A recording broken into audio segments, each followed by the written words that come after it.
Have you ever heard the term lukewarm Christian? In Revelation 3:16, Jesus says, "So, because you are lukewarm, neither hot nor cold, I am about to spit you out of my mouth." For years, many have misinterpreted this. People think Jesus is saying, if you're going to be a sinner, be a hardcore sinner. If you're going to be holy, be a saint. But does God really prefer us to be evil rather than mediocre? Of course not.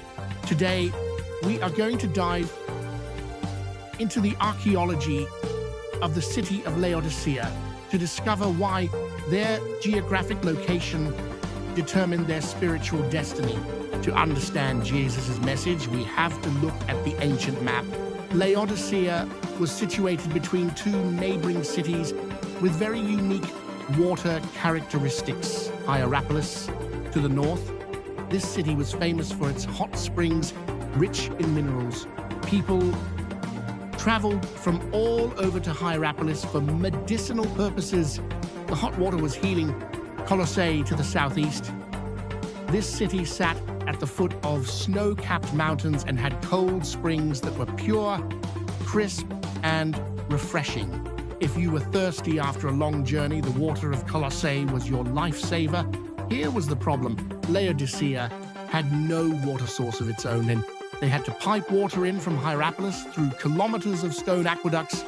Imagine that boiling hot water from Hierapolis traveling through miles of pipes toward Laodicea. By the time it finally reached the city, it had lost its heat. It was no longer hot, it had become lukewarm. Because the water was full of sulfur and minerals, it was a disaster.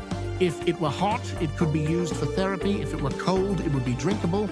But lukewarm, it tasted foul, smelled like rotten eggs, and if you drank it, it would trigger an immediate gag reflex. It literally made you want to vomit.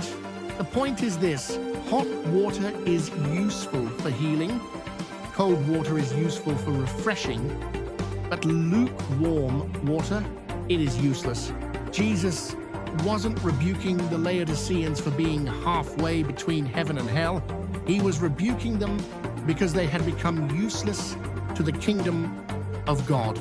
They were wealthy and self-sufficient, but they lacked impact.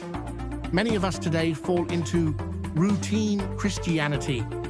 We go to church, but there's no fire. We read the Bible, but there's no life change.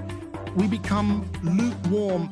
We aren't bringing healing to the broken like hot water, and we aren't bringing refreshment to the weary like